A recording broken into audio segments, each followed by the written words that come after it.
Bonjour à toutes et à tous et bienvenue dans cette nouvelle vidéo, nouveau retour de lecture d'Halloween, 3 jours en retard car nous sommes le 3 novembre, le jour où je poste cette vidéo et où je la tourne aussi d'ailleurs.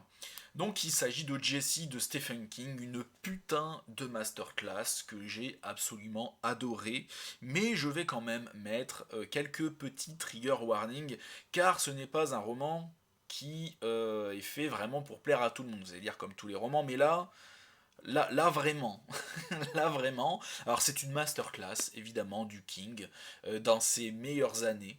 Donc c'est une version de 1993. C'est ça, donc aux éditions Albin Michel, c'est une vieille version. Et donc je disais c'est un roman, c'est un thriller horrifique, mais aussi psychologique et c'est extrêmement psychologique. C'est tellement psychologique qu'il y a en fait très très peu d'action. Il ne se passe pas grand chose. Donc je préfère le dire tout de suite avant de vous expliquer un peu l'histoire, ce qui s'y passe. C'est pas fait pour plaire à tout le monde parce que c'est extrêmement lent. C'est une histoire extrêmement lente. Et je comprends complètement ceux qui ont lâché parce que c'était mou, enfin mou, non, c'est pas mou, c'est pas vrai. Et c'est parce que c'est lent qu'il se passe pas grand chose, parce que l'action est très lente, c'est très psychologique. Mais enfin, je vais vous expliquer pourquoi dans quelques secondes, je vais vous résumer ça un peu avant. Donc, c'est l'histoire de Jessie et de son mari qui sont dans leur villa au bord du lac, alors, Kashua, Kamak, un truc comme ça. Enfin, bref, euh, Madame a du mal à jouir, monsieur commence à m'en démouler, enfin bref, un couple de quarantenaires qui commence à voir un petit peu, au bout de 20 ans de vie conjugale, la vie sexuelle déclinée. Et monsieur a trouvé que c'était une super idée d'utiliser des menottes, après avoir bandé les yeux de madame avec un foulard, ce qui ont commencé à les faire chier un peu. Chérie, j'ai des menottes, je t'attache au lit et crois-moi que je vais te faire grimper au rideau, sauf que, à force de le faire, madame commence à ne plus trop adhérer à la chose. Et donc la revoilà attachée à son lit, voilà, comme ça, aux deux extrémités du lit.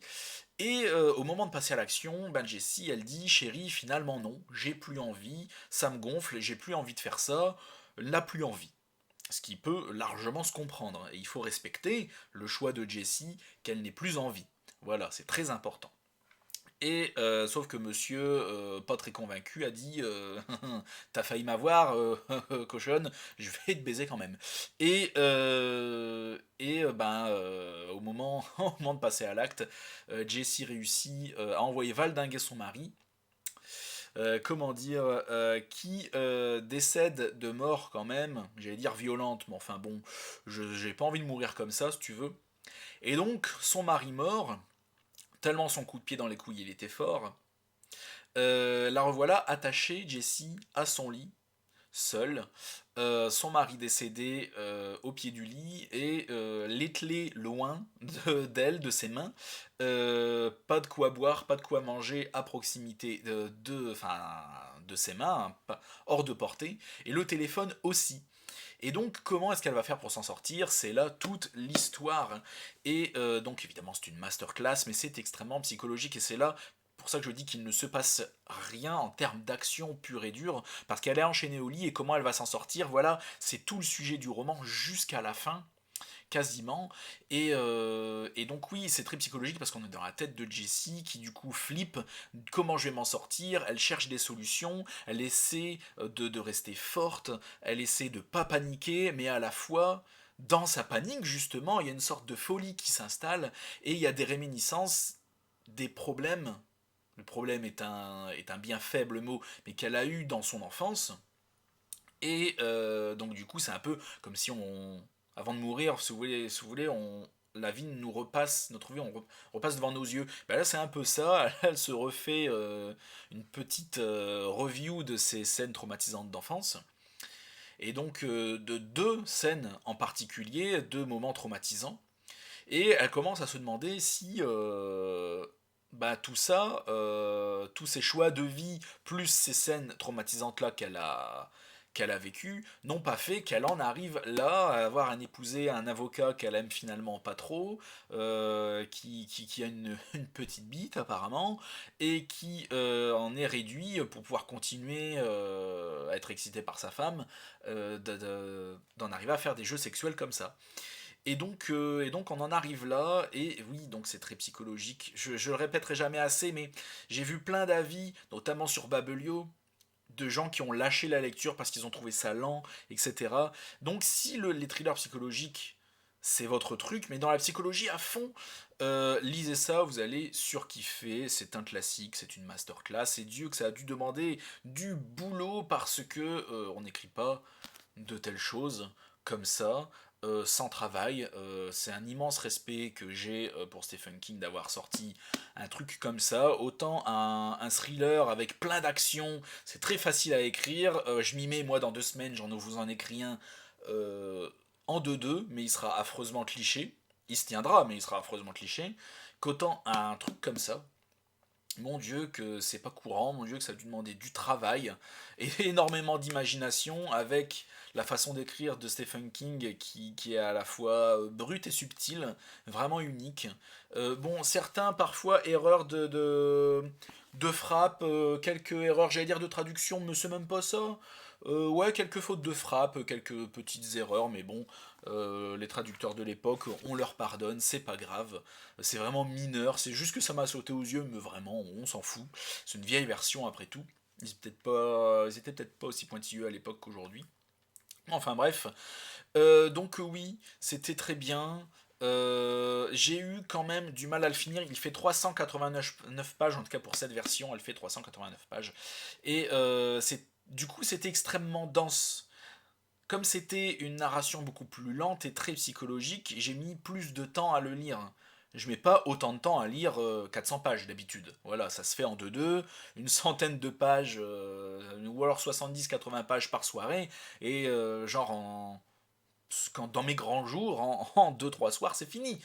Mais là, j'ai mis quasiment une semaine, quoi. Et tellement c'était justement psychologique, tellement c'était dense, tellement je voulais rien rater de ça, tellement j'ai kiffé aussi. J'ai un peu savouré aussi. Parfois, j'ai pris mon temps parce que je voulais bien tout comprendre. Parce que il y a tous les délires psychologiques, je voulais rien rater, j'ai pas voulu survoler. J'ai lu chaque mot dans les détails. Et la fin, mon Dieu, la fin est vraiment bien, la fin est très satisfaisante pour ma part.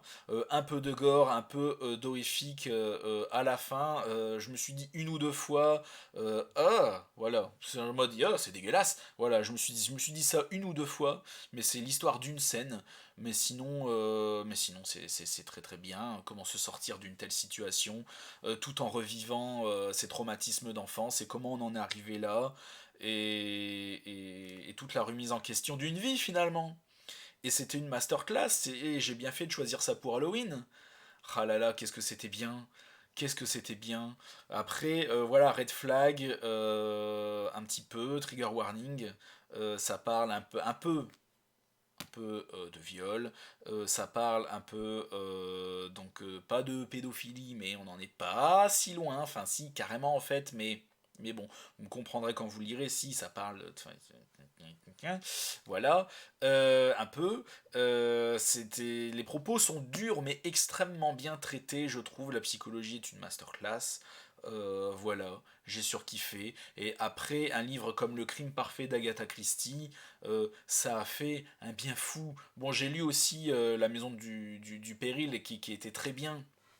Largement pas le meilleur Agatha Christie, mais qui m'a fait plaisir. Mais celui qui m'a le plus fait plaisir, qui a été une vraie récréation pour mon esprit, c'était celui-là, quoi. Parce que, quelle masterclass, qu'est-ce que c'était bien, qu'est-ce que c'était maîtrisé, travaillé, et à la fois ça m'a fait frissonner, surtout vers la fin, c'était haletant, on se demande si elle va s'en sortir, si elle va y arriver, si elle va garder sa raison, parce qu'elle devient complètement timbrée, voilà, est-ce qu'elle va réussir à s'en sortir aussi bien physiquement que moralement, est-ce qu'elle va pas mourir même, enfin voilà quoi.